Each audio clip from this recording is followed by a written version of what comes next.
Hello everyone, welcome to simplified academy. दोस्तों, आज का सेशन बहुत ही ज़्यादा खास है, खास करके जो हमारे स्टूडेंट्स हैं, कॉलेज में पढ़ने वाले हैं, उनके कॉलेज में एक सब्जेक्ट आता है DRCS, design of reinforce concrete structures. उसमें भी ये क्वेश्चन बहुत बार यूनिवर्सिटी लेवल पे पूछा जाता है। और जो लोग काम कर रहे हैं दोस्तों, वर्किंग प्रोफेशनल है, साइट के ऊपर काम कर रहे हैं, कंस्ट्रक्शन फील्ड पे काम कर रहे हैं, उनके लिए भी ये ज़रूरी है, क्योंकि उनको ये वाला बेसिक फंडामेंटल स्ट्रक्चर का पता होना ज़रूरी है।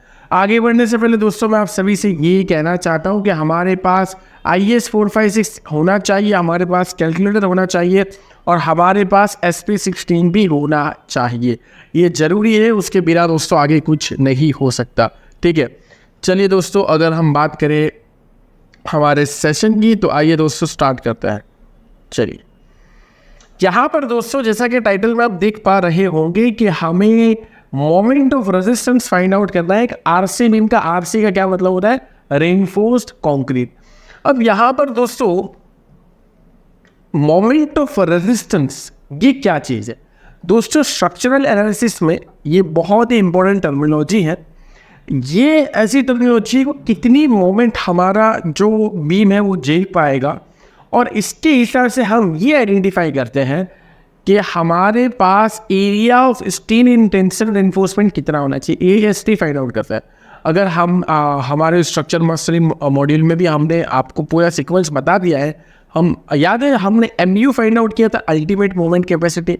ठीक है, उसको लिमिटिंग वैल्यू तक कंसिडर किया था। उसके बाद वहाँ से हमने फाइंड आउट किया था AST।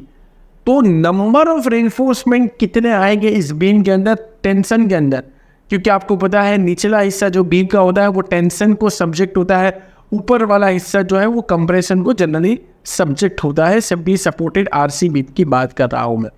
तो उस केस में हमारे लिए ज़रूरी होता है कि बॉटम सेक्शन जो है वहाँ पर टेंशन रेनफोर्समेंट हम प्रोवाइड करें। क्यों?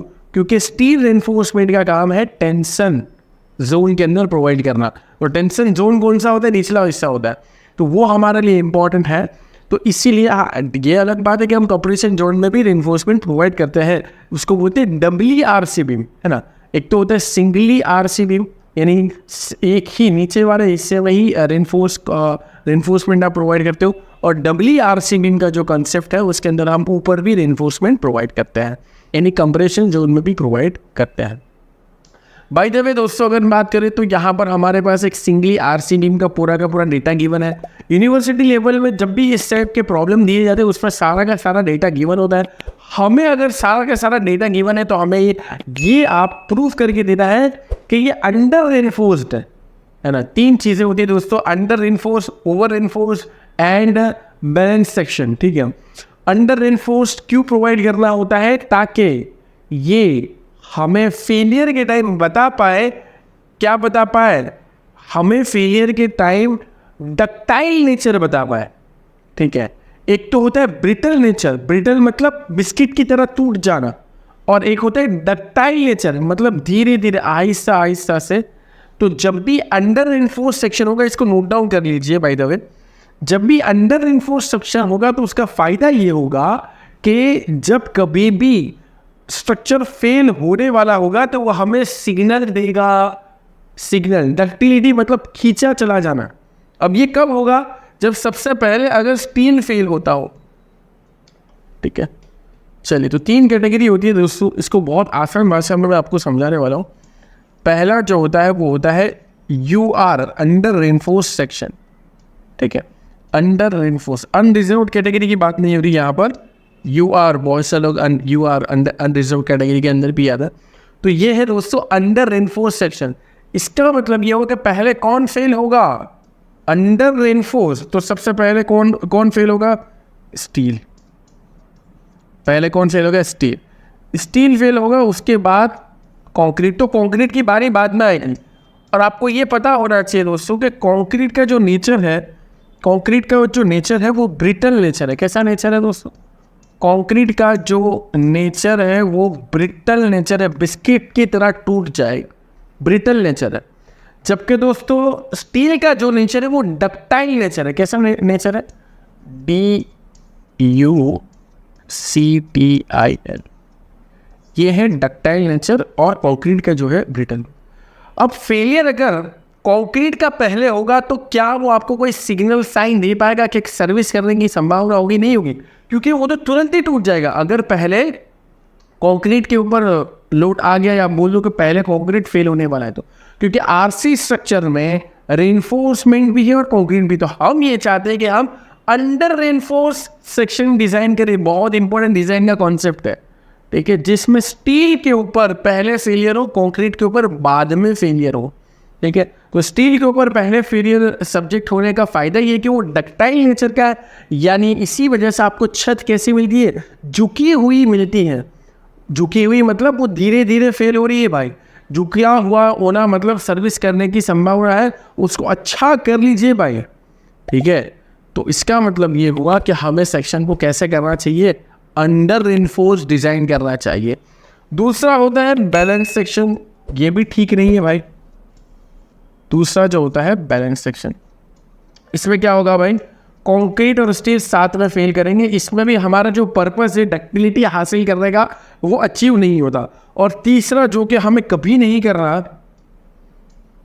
That is over reinforcement. OR section over reinforced. Over reinforce मतलब इसमें लोहा बहुत ज़्यादा है। अब लोहा बहुत ज़्यादा है तो भाई लोहा तो यानी स्टील रेनफोर्समेंट बहुत ज़्यादा है तो वो पहले फेल नहीं होगा। तो पहले फिर कौन फेल होगा? कंक्रीट फेल होगा। और कंक्रीट तो कैसा है नेचर के अंदर? ब्रिटल नेचर का। ब्रिटल मतलब जैसा ही मैंने पहले ही बोला, बिस्किट की तरह टूट जाएगा, वो कोई भी सिग्नल नहीं देगा सर्विस होने के।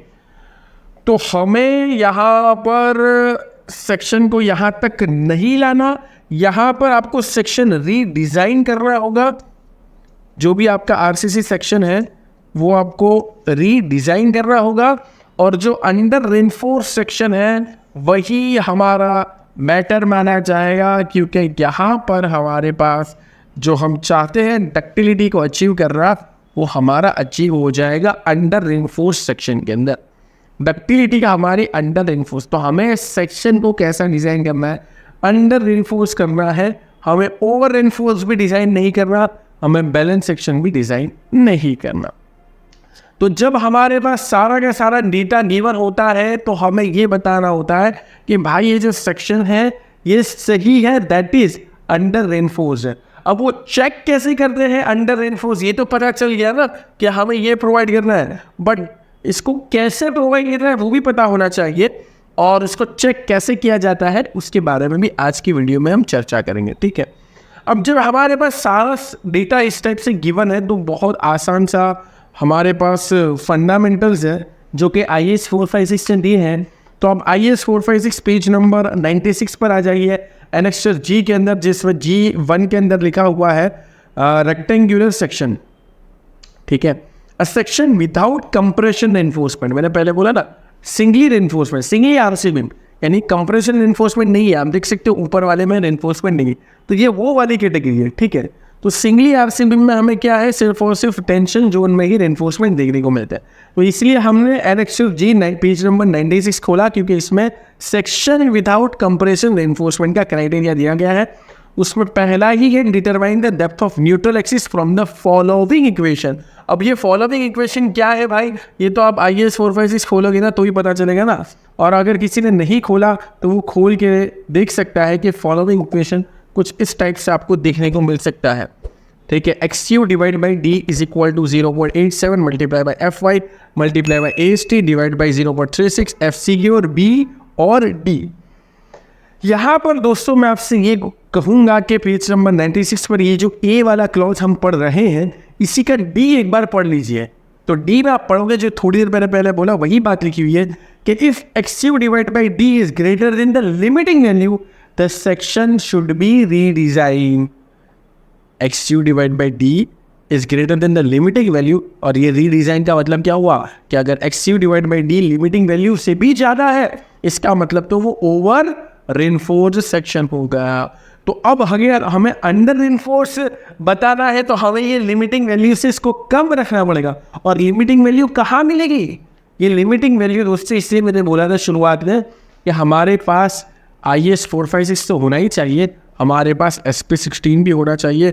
SP16 का पेज नंबर 9 पे आ जाइए, जिसमें लिखा हुआ है फ्लेक्सुरल मेंबर्स, और उसमें लिखा हुआ है 2.2 के अंदर maximum depth of neutral axis, ठीक है। और उसके हिसाब से उन्होंने टेबल बना के दिया है, और यहाँ पर उन्होंने एक्सयू मैक्स या एक्सयू लिमिटिंग डिवाइड बाई डी का पूरा टेबल दिया है, ठीक है। बेसिक फंडामेंटल्स पहले बता देता हूँ, फिर कैलकुलेशंस के ऊपर जाते हैं। उम्मीद करते हैं दोस्तों कि आप सीख रहे होंगे हमारे फ्री वीडियोस के माध्यम से, लेकिन अगर आपको डिटेल में सीखना है, पूरा करिकुलम डिटेल में सीखना है, अलग अलग स्किल के साथ सीखना है, एप्लीकेशन पे देखना है, पीडीएफ के साथ, और हमारी कम्युनिटी का हिस्सा बनना है, तो डेफिनेटली आप हमारे स्टोर का जरूर से हिस्सा बनिए। स्टोर का हिस्सा बनने का मतलब ये है आप अपनी स्किल रिक्वायरमेंट के हिसाब से अलग अलग कोर्सेज में एनरोल कर सकते हो, ज्वाइन कर सकते हो, डिटेल में सीख सकते हो, और अपने आप को बहुत आगे बढ़ा सकते हो। सर्च करिए simplifiedacademy.com, आप एप्लीकेशन, एंड्रॉयड एप्लीकेशन भी डाउनलोड कर सकते हो, डाउनलोड नाउ। तो उन्होंने और ये आप खुद भी डिफाइन कर सकते हो ऊपर वाले फॉर्मूलाज में वैल्यू रखकर। तो एक्सयू डिवाइड बाई, या एक्सयू मैक्स बोल दो या एक्सयू लिमिटिंग बोल दो, यही लिमिटिंग वैल्यू है। एक्सयू मैक्स बोलो या एक्सयू लिमिटिंग बोलो, बात एक ही है।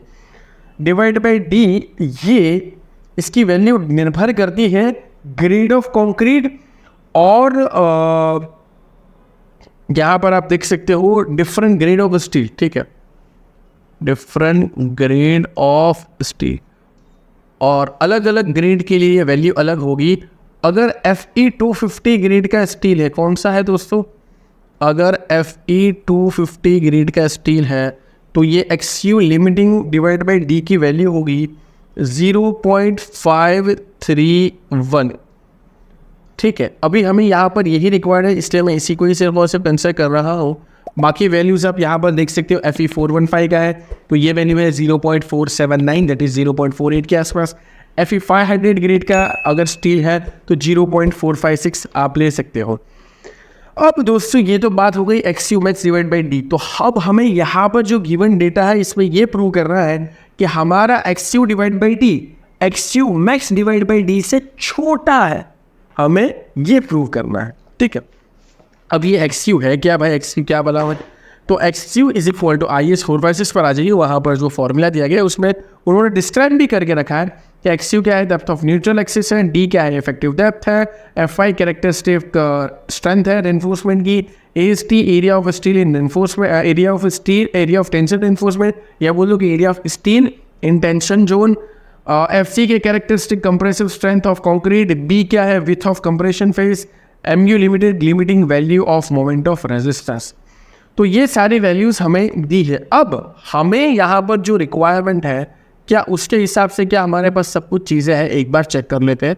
तो उसके लिए थोड़ा सा हम ऊपर आ जाते हैं, उसके लिए हम थोड़ा सा ऊपर एक बार आ जाते हैं यहाँ पर, ठीक है।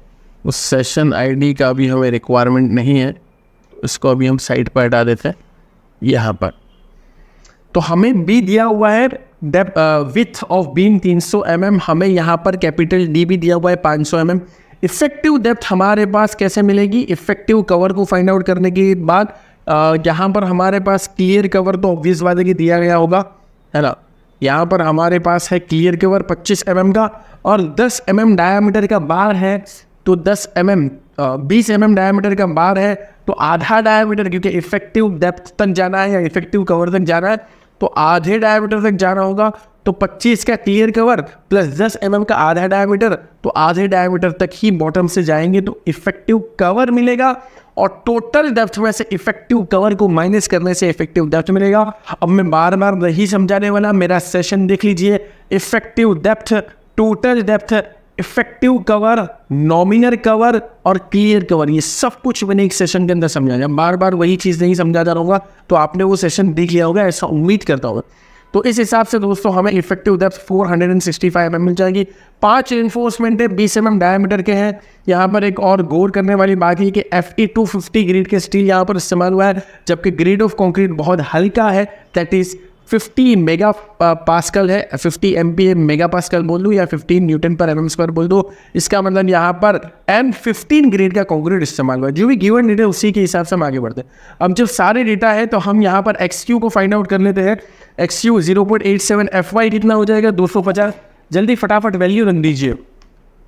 0.87 मल्टीप्लाई बाई एफ वाई कितना है 250, ए एस टी कितना होगा 5 रेनफोर्समेंट है 5 मल्टीप्लाई कर दो, multiply by pi by 4, D square D कितना है 20 वो कर दिया, डिवाइड बाई 0.36, एफ सी की कितना है 15, ठीक है, M15 ग्रेड का कॉन्क्रीट है, डी कितना है 300 और डी कितना है डी फॉर डॉग यहाँ पर इफेक्टिव डेप्थ के कंसिडर में है और स्मॉल डी है, कैपिटल डी नहीं है, 500 मत ले लेना, तो दैट इज 465, सो 0.4535 मेरा आंसर आ रहा है। आपका कितना आ रहा है, आप कैलकुलेशन करके बताइए। 0.4535 इसका आंसर आ रहा है, ठीक है। अब दोस्तों ये जो आंसर है ना, ध्यान रखना, यहाँ पर भी आपको चीज़ बता दूँ एक चीज़, कि जो हमारा आंसर है x you divide by D का, ये कितना है 0.4535, XU divided by D is nothing but 0.4535। हम क्लियरली यहाँ पर देख सकते हैं कि ये 0.4535 ये लिमिटिंग वैल्यू से क्या है दोस्तों, ये लिमिटिंग वैल्यू से कम है। 0.4535 ये लिमिटिंग वैल्यू से कम है। 0.4535 ये किससे कम है, लिमिटिंग वैल्यू से कम है। जब 0.4535 लिमिटिंग वैल्यू से कम है तो ऑब्वियस बात है कि क्या है भाई, ये अंडर रेनफोर्स सेक्शन है, UR अंडर रेनफोर्स सेक्शन है, विच इज कंप्लीटली फाइन, और यही तो हमें चाहिए था, ठीक है। तो ये हमने फाइंड आउट कर लिया। अब दोस्तों यहाँ पर एक और चीज़ मैं कहना ये चाहता हूँ कि अगर किसी को यहाँ पर XU निकालना हो, अगर किसी को यहाँ पर सिर्फ और सिर्फ XU निकालना हो तो कुछ नहीं करना, सिर्फ और सिर्फ D को मल्टीप्लाई कर दीजिए, दैट इज़ 465 को मल्टीप्लाई कर दीजिए 0.4535 के साथ, तो 210 के आसपास आ जाएगा। और यहाँ पर आप देख सकते हो कि अगर सिर्फ और सिर्फ हम XU की बात करें तो वो हमारा आ चुका है 210, 210.8 सब चलेगा, ठीक है। और XU डिवाइड बाई D भी हम फाइंड आउट कर चुके हैं, तो लिमिटिंग वैल्यू है। और XU लिमिटेड अगर सिर्फ और सिर्फ आपको फाइंड आउट करना हो तो XU लिमिटेड कैसे मिलेगा, 0.53 के साथ D मल्टीप्लाई कीजिए, विच इज़ इक्वल टू 246.45। तो 200 यहाँ से भी पता चल सकता है कि हमारा अंडर इन्फोर्समेंट है कि नहीं है। यहाँ से ये पता चलेगा कि XU लिमिटेड बड़ा है किससे, XU जो हमारा 210 आया उससे।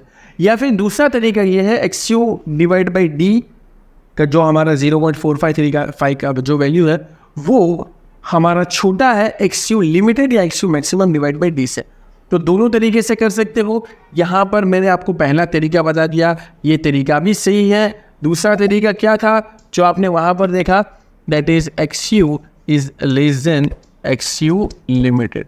उसमें कुछ नहीं है, दूसरे तरीके में खाली D मल्टीप्लाई कर दिया यार, और कुछ नहीं है, ठीक है, और कुछ नहीं है। बस वहाँ पर D मल्टीप्लाई करके इसका वैल्यू मिल गया 210 के आसपास। ये तो 246 समथिंग हो चाहता है, तो वो भी 210 246 से कम है, या ऐसा बोल दो कि 0.4535 0.531 से, दोनों बात एक ही है, ठीक है, सिर्फ और सिर्फ D का फ़र्क। लेकिन इसका फ़ायदा क्या हुआ भाई, इसका फ़ायदा ये हुआ कि हमें ये पता चल गया कि भाई ये कैसा सेक्शन है, अरे ये अंडर रेनफोर्स सेक्शन है। कैसा सेक्शन है, अंडर रेनफोर्स सेक्शन। यहाँ पर आप स्ट्रेन डायग्राम और स्ट्रेस डायग्राम भी देख सकते हो। अब जब अंडर रेनफोर्स सेक्शन है तो बस यही हमें चाहिए था, पहला स्टेप था चेक करना कि अंडर रेनफोर्स है कि नहीं, क्योंकि सारा डेटा गिवन है। अगर ऐसा है, देखो बी के अंदर पढ़ो, if the value of XU divide by D is the less value, है ना, जो कि हमारा यहाँ पे आ चुका है। If the value of XU divide by D is less than the limiting value, जो कि इस केस में है, then calculate moment of resistance by following formula. और वो जो फॉलोइंग लिखा हुआ है वो कैसा फॉर्मूला है भाई, वो जो फॉलोइंग फार्मूला लिखा हुआ है आपके पास IAS 4/6 होगा, ऐसा उम्मीद करता हूँ। वो फॉर्मूला दोस्तों यहाँ पर है 0.87 FY AST D, और ब्रैकेट में है 1 - AST multiply by FY divide by B divide by D और FC के, ठीक है। चलो, तो अब हमारा ये यहाँ पर हो जाएगा, हम कहाँ थे, ऊपर थे ना, यहाँ पर, ठीक है।